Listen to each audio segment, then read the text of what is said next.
आप देख रहे हैं मुद्दा और मैं हूं आपके साथ नेहा दुबे। यूपी के चित्रकूट जेल हत्याकांड मामले में योगी सरकार ने कार्रवाई की है।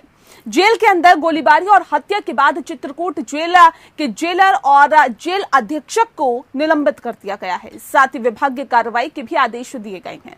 शुक्रवार को चित्रकूट जेल में गैंगवार में 2 अपराधी मारे गए थे। तीसरा कैदी पुलिस की गोली से मारा गया था। इस मामले में चित्रकूट प्रशासन का कहना है कि जेल में बंद अंशु दीक्षित ने मुकीम और महराज अली की गोली मारकर हत्या कर दी। इसके बाद उसने 5 कैदियों को बंधक बना लिया। इस दौरान जेल प्रशासन ने अंशु से कैदियों को छोड़ने की अपील की, लेकिन वह नहीं माना, जिसके बाद पुलिस और अंशु के बीच मुठभेड़ हुई, जिसमें अंशु भी मारा गया। यानी कि चित्रकूट जेल में शुक्रवार को 3 अपराधी मारे गए, 2 गैंगवार में और 1 पुलिस से मुठभेड़ में। सूत्रों के मुताबिक अंशु दीक्षित ने जेल में 7 राउंड की फायरिंग की। ये गोली 9 mm की पिस्टल से चली है। ऐसे में पता लगाने की कोशिश की जा रही है कि आखिर अंशु तक की पिस्टल कैसे पहुंची। जिस महराज की अंशु ने हत्या की वह मुन्ना बजरंगी गैंग का सक्रिय सदस्य माना जाता था, जबकि मुकीम काला पश्चिमी उत्तर प्रदेश का इनामी गैंगस्टर था। जिस समय यह घटना हुई तब जेल के अंदर मौजूद सीसीटीवी कैमरे काम नहीं कर रहे थे। ऐसे में ये पहलू भी जांच का विषय है। इसे एक बड़ी लापरवाही के तौर पर भी देखा जा रहा है। सीसीटीवी फुटेज एक तरफ जहां वारदात की तस्वीर साफ कर देता है, तो वहीं पुलिस के जेल जाने के रास्ते भी खोलता है। जेल के भीतर एक सीमित दायरे में बड़े से बड़े अपराधी को काबू करना पुलिस के लिए मुश्किल काम नहीं है। घटना के थोड़ी देर बाद ही करीब 1000 की संख्या में फोर्स जेल पहुंच गई थी। जरूरत पड़ने पर एसटीएफ, एटीएफ जैसी एजेंसियों के माहिर अफसरों और जवानों की मदद भी ली जा सकती थी, लेकिन पुलिस ने ऐसा कोई भी कदम नहीं उठाया और अंशु को गोली मार दी। इसके पीछे पुलिस जो मजबूरी बता रही है, घटना की न्यायिक जांच होने पर सीसीटीवी फुटेज इसकी सच्चाई खोल सकता है। उस हालात में एनकाउंटर में शामिल पुलिस वाले भी फंस सकते थे। एक वक्त था जब राज्य में जेलों की प्रशासनिक कमान भारतीय प्रशासनिक सेवा के अधिकारियों के हाथ में होती थी। वर्षों पहले बड़े बदलाव के तहत इसके मुखिया भारतीय पुलिस सेवा के अधिकारी बनाए जाने लगे। उनके नीचे भी आईपीएस अधिकारियों की तैनाती की गई, लेकिन उम्मीद के मुताबिक नतीजे नहीं आ सके। 3 साल पहले फैजाबाद जेल में बंद बदमाश खान मुबारक ने एक वीडियो जारी करके आरोप लगाया था कि जेल के अंदर हर सुविधा के लिए बाकायदा एक मेन्यू कार्ड है और रेट तय है। यूपी की जेलें इसका साक्षात उदाहरण है, जहां अक्सर गोलियों के धमाके भी सुनाई देते हैं या फिर घातक हथियारों से कैदी एक दूसरे की जान ले लेते हैं। ऐसा नहीं है कि जेलों में सब कुछ खुलेआम हो रहा है, यहाँ भी पर्देदारी बरती जा रही है। जब कभी भी जिला प्रशासन की छापेमारी की योजना बनती है तो वह अक्सर लीक हो जाती है और सारा सामान छुपा लिया जाता है। जब भी कोई छापा पड़ने वाला होता है, जेल के गोदामों में सारा सामान शिफ्ट कर दिया जाता है। सरकार भले ही जेल में सुधार के तमाम दावे करती है, लेकिन सच्चाई ये है कि वहां भ्रष्टाचार थोड़ा कम भले ही हो, पर ये लगातार जारी है। आपको बता दें कि मिलाई से लेकर बैरक के अंदर तक फिक्स रेट है। अफसर जानते हैं, लेकिन सब कुछ जानकर भी आंखें मूंदे रहने की परंपरा लगातार जारी है।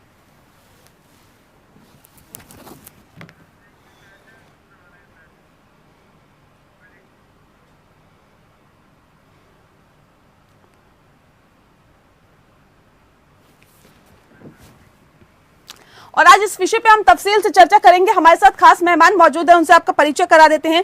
विक्रम सिंह जी हमारे साथ हैं, एक्स डीजीपी है उत्तर प्रदेश के। बहुत स्वागत है सर आपका। साथ ही हमारे साथ वेद भूषण जी है, जो कि एक्स आईपीएस है। सर आपका भी बहुत स्वागत है। सबसे पहले मेरा सवाल विक्रम जी आपसे है, ये जो लगातार इस तरह की घटनाएं आ रही है, इससे पहले भी हमने देखा कि इस तरह की घटनाएं आती रही है उत्तर प्रदेश के संदर्भ में, लेकिन सर अब 7 राउंड की फायरिंग हो जाना जेल के अंदर, ये कहाँ खामी, कहाँ कमियां आप देखते हैं? नेहा जी, इसमें मैं कमियां देख रहा हूँ। हाई सिक्योरिटी जेल में सीसीटीवी कैमरा का 2 महीने से खराब होना, चूक नंबर 1। चूक नंबर 2, 9 mm की पिस्टल जेल के अंदर का चला जाना। कोरोना काल में जब मिलाई आदि सब बंद है, उन परिस्थितियों में प्रकार का गैंगवॉर हो जाना, watch tower, additional security, paramilitary force की नियुक्ति, उसके बावजूद गैंगवॉर का अंदर होना और समय से हस्तक्षेप न होना। और 3 मैं इनको आरोपी या मैं कहूँगा बंदी, ये जुडिशियल कस्टडी में थे, इनका हताहत हो जाना ये चिंता का विषय, क्योंकि ये जुडिशियल कस्टडी में जिम्मेदारी जेल प्रशासन की थी। आपने प्रारंभिक संशोधन में कहा था कि ये जब पुलिस के हाथ में आया तब से गिरावट आई। मैं कहूँगा जब से पुलिस के हाथ में आई है तो सुधार हुआ है। जब ये आईएएस के हाथ में था तो सुरंग बना करके राष्ट्र विरोधी आरोपी जेल से भाग जाते थे, जेल कर्मचारियों की पिटाई होती थी, जेल कर्मचारी पूरी तरीके से संदिग्ध थे। और वर्तमान प्रकरण में भी मैं इसको लापरवाही नहीं मानता हूँ, ये चूक है और मैं इसको चूक नहीं, मैं इसको संदिग्धता मानता हूँ। ये संतोष का विषय है कि जेल सुपरिटेंडेंट और जेल अधीक्षक का निलंबन हो गया है, इससे काम नहीं चलेगा। राष्ट्रीय मानवाधिकार आयोग के जो दिशा निर्देश है कि मजिस्ट्रेट इंक्वायरी, सीबीसीआईडी इन्वेस्टिगेशन और हत्या का मुकदमा कायम करके जो सीबीसीआईडी की तफ्तीश होती है वो एक अनिवार्यता है। जी ठीक है। वेद भूषण जी, सवाल इस बात को लेकर, देखिए इसमें लापरवाही है या फिर चूक है या फिर यूं कहे कि मिली भगत है, क्या आपको फिलहाल दिखाई दे रहा है इसके अंदर? देखिए, जेल प्रशासन की जिम्मेदारी है कि जो भी मुलजिम उनके पास में कस्टडी में कोर्ट अदालतें देती हैं उनको एक अमानत के तौर पर वो उनकी जिम्मेदारी है उनको सुरक्षित रखना। अभी सुप्रीम कोर्ट ने, आपको ध्यान होगा, 3-4 दिन पहले गाइडलाइंस जारी किए हैं कि फंडामेंटल राइट्स है जिंदगी जीने का, कोरोना से जिंदगी जीने का। जो यूपी के चित्रकूट के अंदर जो हादसा जिस पे आज हम लोग डिबेट कर रहे हैं, कहीं ना कहीं इसमें बहुत भारी डेप्थ है या कहीं ना कहीं कनाइव है, मिली भगत है। ये तो इन्वेस्टिगेशन के बाद क्लियर होगा, परंतु ये जिस तरह से मामला हुआ है और इससे पहले भी तमाम हिंदुस्तान की जेलों के अंदर मामले आए हैं, तो कहीं ना कहीं जो जेल का प्रशासन, जो नीचे का स्टाफ है, कहीं ना कहीं उनकी कनाइवेंस, उनकी मिली भगत आती है।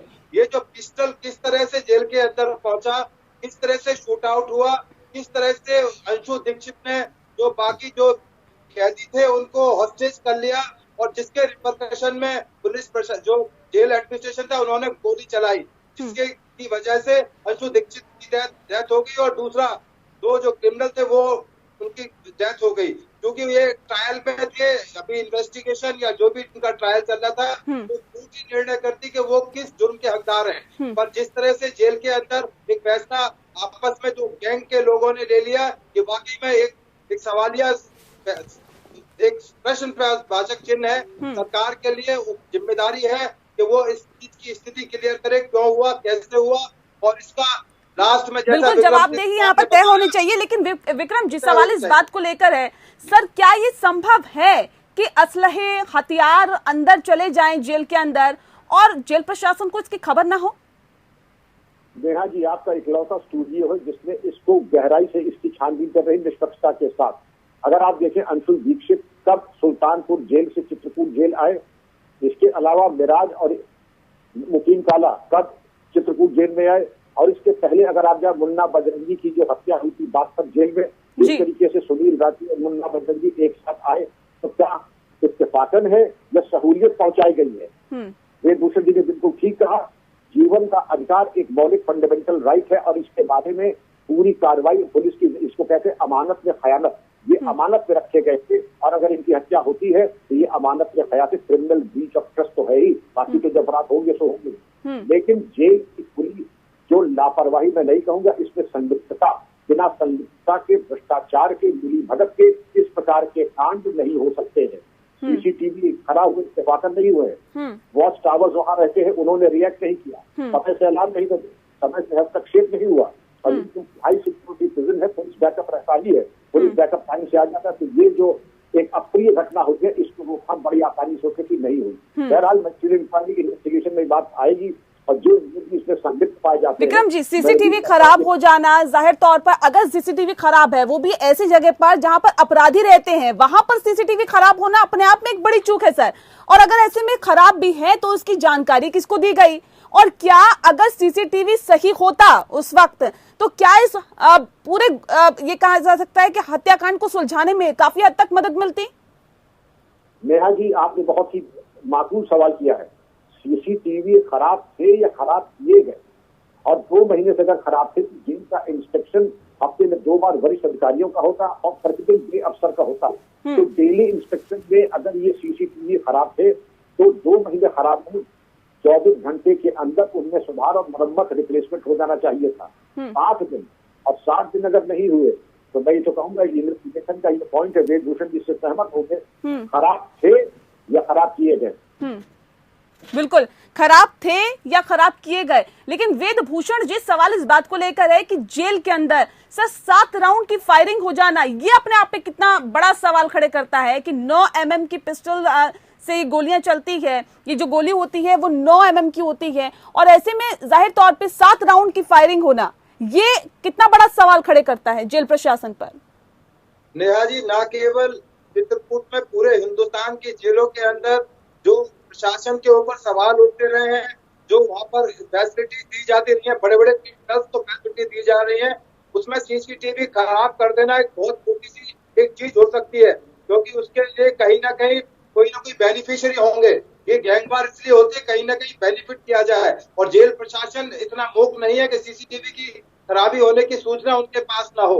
उनके एक कॉन्ट्रैक्ट दिए जाते हैं, एएमसी होती है, जो भी सीसीटीवी लगाने वाली एजेंसी होती है, उनकी जिम्मेदारी होती है, क्योंकि सीसीटीवी की फुटेज से एक साइंटिफिक एविडेंस मिलती कि किस तरह से ये वार हुई, कौन कौन लोग इसमें इन्वॉल्व थे, किस एंगल से फायरिंग की गई, कौन कौन लोग फायरिंग के अंदर इन्वॉल्व थे। वो तमाम चीजों को छिपाने के लिए, कवर अप करने के लिए ये सारा एक षड्यंत्र किया गया, एक क्रिमिनल कॉन्स्पिरेसी है। जैसा कि साहब ने बताया था कि चूंकि जेल के अंदर का मामला है, इसकी तमाम जांच जो है मजिस्ट्रेट द्वारा की जाएगी, इसमें कानूनी प्रोविजन है, तो तब सारी चीजें निकल के आएंगी। जो भी इसमें इन्वॉल्व है, चाहे नीचे का स्टाफ है, ऊपर की कोई पॉलिटिकल कोई कनाइवेंस है इसके अंदर, क्योंकि ये बहुत बड़े बड़े गैंगस्टर्स हैं, ये आम क्रिमिनल नहीं है। जैसा साहब ने बताया कि मुस्लिम कानून के ऊपर इनाम रखा हुआ था, जो बाकी जो दोनों मरे हैं, एक तरह से तो दोनों अच्छा है कि पुलिस के लिए, देश के लिए अच्छा है कि तीनों क्रिमिनल निकल गए, एक कांटे तीनों ठीक निकल गए, परंतु एक के रूप में इसको देखा जाना चाहिए और इसकी पूरी इन्वेस्टिगेशन में सामने आना चाहिए, जिससे तमाम पब्लिक को, जनता को, देश को पता लगे कि इसके पीछे क्या था, व्हाट वेंट रॉन्ग, क्या गलती कहाँ हुई, किससे छूटी। जी बिल्कुल। एक अहम और महत्वपूर्ण सवाल ये भी है विक्रम जी कि जेल के अंदर सर, जहां पर पुलिस वालों का जमावड़ा रहता है, जहां पर पुलिस की फोर्स रहती है, वहां पर एक अपराधी अगर 5 और अपराधियों को बंदी बना लेता है, जैसे कि खबर निकल के सामने आती है या आई है, तो ये कितनी बड़ी विफलता है पुलिस की। नेहा जी, आपके सवाल बिल्कुल ऐसे लग रहे हैं जैसे कोई पुलिस महानिदेशक ये सवाल करेगा जी। और ये अविश्वसनीय है, ये अविश्वसनीय है कि एक अपराधी जेल के अंदर, जहां पुलिस की भारी मौजूदगी हो, जेल वार्डन हो, जिनको की बोलचाल की भाषा में पीलिया कहा जाता है, और 7 राउंड चलाना, 1 राउंड चलाने में कुछ समय लगता है, 2, 3, 4, 5 बार उसको ओवर पावर करना, वॉच टावर वाले अगर चाहते नॉन वंटल पार्ट के गोली चला के नीचे उसको निष्क्रिय भी कर सकते थे, ऐसी तो कुछ कार्रवाई दिखाई नहीं पड़ी। क्या इसको इतनी छूट दी गई, या किंकर से विभिन्न होंगे कर्मचारी, किंकर से होने का कोई अवसर नहीं है। ये प्रशिक्षित पुलिसकर्मी है, इनकी ट्रेनिंग होती है कि ऐसी स्थितियों पे काबू पाए, आतताइयों पर, अपराधियों पर क्यों नहीं कर पाए हस्तक्षेप। बनी बात, आपके सवाल बिल्कुल माकूल है। इसके ऊपर अगर हस्तक्षेप नहीं हुआ, 7 राउंड चले, तो 7 राउंड किन परिस्थितियों में चले, पुलिसकर्मी किंकर से मूड हो गया तो भी बर्खास्त होने काबिल है, हस्तक्षेप नहीं किया तो भी बर्खास्त होने काबिल है, और अगर मिली भगत थी तब तो खैर जेल जाने के साथ साथ भी बर्खास्त होना चाहिए। बिल्कुल, यहाँ पर बहुत तफसील से जानकारी यहाँ पर निकल के सामने आनी चाहिए और बहुत गहनता से जांच होनी चाहिए, ताकि कम से कम इस तरह के मामले दोबारा जेल में सामने ना आए। एक बहुत महत्वपूर्ण सवाल विक्रम जी आपसे है मेरा कि सर, ये जब एक घटना होती है, घटना के थोड़ी ही देर बाद करीब 1000 की संख्या में फोर्स जेल में पहुंच जाती थी, और ऐसे में जरूरत पड़ने पर एसटीएफ, एटीएस जैसी एजेंसियां भी माहिर अफसरों और जवानों की मदद इनकी ली जा सकती थी, लेकिन पुलिस ने ऐसा कोई कदम नहीं उठाया। जब ये घटना हुई, अंशु को गोली मार दी गई, और इसके पीछे मजबूरी भी बताई जा रही है। सर, क्या लगता है कि उस वक्त सीसीटीवी ना खराब होते तो और भी कुछ सच्चाइयां निकल के सामने आ सकती थी? निसंदेह जी ने प्रकाश डाला है कि सीसीटीवी तो अनुसंधान की दिशा और दशा बिल्कुल अलग होती है। आज जो प्रयास होगा और जो वहाँ के लोग बयान देंगे, उसमें ईमानदारी के साथ उसका समावेश देखना किया जाएगा, विचार नहीं है। लेकिन सीसीटीवी जो फुटेज होती है, वो टेक्निकल एविडेंस होता है, सुप्रीम कोर्ट तक मान्य होता है, उसकी विश्वसनीयता की कोई परिस्थिति में नहीं खा सकता है, वो खराब हो गए। आपने समझा, अगर एसटीएफ पैरामिलिट्री फोर्स से स्वचालित हथियार के साथ मौजूद थे, उनके द्वारा क्या कार्रवाई गई, अनुशुल वाजपेयी को निष्क्रिय करने के लिए। और अगर नहीं निष्क्रिय किया गया, एक आदमी एक तरफ 9mm के साथ, दूसरी तरफ AK-47 light machine gun, machine carbine, machine gun, स्वचालन हथियार, बुलेट प्रूफ, क्या उसको एक को निष्क्रिय नहीं कर सकता था? क्या उसको नॉन वाइटल पार्ट से गोली मार करके या रबर बुलेट से मार करके उससे पूछताछ करके पूरे षड्यंत्र का खुलासा हो जाता? ये विचारणी की परिस्थितियों में इस तरीके से नहीं हुआ। ऐसा होना निहा जी कि पहले निष्क्रिय करें, आत्मसमर्पण के लिए प्रेरित करें, नहीं होता है अब अपनी आत्मरक्षा में मिनिमम फोर्स इस्तेमाल करें। जी, वेद भूषण जी, सवाल ये भी है कि सर एक वक्त था जब राज्य में जेलों की प्रशासनिक कमान भारतीय प्रशासनिक सेवा के अधिकारियों के हाथ में होती थी। वर्षों पहले बदलाव के तहत ही इसके मुखिया भारतीय पुलिस सेवा के अधिकारी बनाए जाने लगे। उसके नीचे कई IPS अधिकारियों की भी तैनाती की गई। लेकिन क्या वाकई आपको लग रहा है कि जिस उम्मीद के साथ ये बदलाव किया गया था, वो उम्मीद के साथ ही अब नतीजे भी बदल रहे हैं? नहीं, ऐसा नहीं है। बहुत सीनियर IPS अधिकारी जेल के बॉस बनाए जाते हैं, छोटी बात नहीं है। जो DG रैंक के ऑफिसर होते हैं दिल्ली में, यूपी में, वो जेल के उनके पास प्रशासन की जिम्मेदारी होती है। इसमें जहां तक निकल के आया नीचे के लेवल की, क्योंकि आपको ध्यान है कि जेल मैनुअल होता है, जेल मैनुअल में कैटेगराइजेशन होता है, वर्गीकरण होता है कि किस क्रिमिनल को किस तरह की जेल में रखा जाएगा, कहाँ रखा जाएगा, ये तमाम चीजें विचार करके रखी जाती है। इस मामले के अंदर, चित्रकूट के मामले के अंदर जो दोनों राइवल ग्रुप थे, डिफरेंट जेल में क्यों नहीं रखा गया? क्या उसके कारण थे? क्या कोई राजनीतिक कारण था? और ये किसके इशारे पे अंशु दीक्षित ने ये पिस्टल प्रोक्योर की और कैसे फायरिंग की? क्या इसका कोई कम्युनिकेशन किसी के साथ था? ये तमाम चीजें CCTV की जब और डिटेल्स जो बाहर से मिल पाएंगी या तो इसके कॉल डिटेल्स जब डाटा से निकाली जाएगी तो पता लगेगा कहीं ना कहीं इसमें बाहर से कहीं मदद की और ऊपर एक षड्यंत्र के तहत सारा मामला किया गया था। अब जैसा आपने कहा STF और बाकी यूपी पुलिस, अब चूंकि इसकी जांच एक मजिस्ट्रेट द्वारा की जानी है, मजिस्ट्रेट आपकी निगरानी के अंदर जैसा वो डायरेक्शन देंगे उसकी इन्वेस्टिगेशन होगी और आप सबके सामने वो चीजें खुलकर आएंगी। विक्रम जी, एक महत्वपूर्ण सवाल ये भी है कि सर 3 साल पहले की अगर मैं बात करूं तो फैजाबाद जेल में बंद बदमाश खान मुबारक ने एक वीडियो जारी किया था, अगर आपको याद हो, और आरोप लगाया था कि जेल में हर सुविधा के लिए बाकायदा एक मेन्यू कार्ड है और रेट तय कर दिए जाते हैं। यूपी की जेलें इसका साक्षात उदाहरण है। लगातार इस तरह की घटनाएं सामने आती है जहां गोलियों की धमाके सुनाई देते हैं, गड़गड़ाहट सुनाई देती है और ये भी खबरें निकल के सामने आती है कि हथियार कैदियों के पास होते हैं, असलहे होते हैं। अगर उस वीडियो को ध्यान में रखते हुए उस पर एक्शन लिया जाता या फिर उस पर कार्रवाई की जाती तो क्या आपको लगता है कि एक बार फिर से इस तरह का उदाहरण सामने नहीं आता? बिल्कुल आ जाता। ये सब नसीहतें थी, अलार्म बेल थी जिसके ऊपर कार्रवाई हो जानी चाहिए थी। और यहाँ पर देखें कि भ्रष्टाचार, जिनका भ्रष्टाचार कोई आज का नहीं है, इसका एक इतिहास रहा है।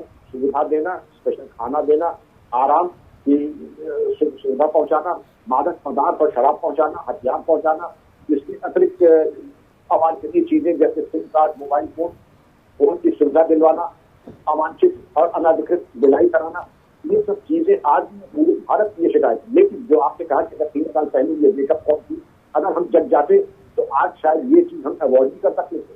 लेकिन हमने कोई नसीहत दी है, नसीहतें ले लेते थे, ये बिल्कुल हम सुन सकते थे।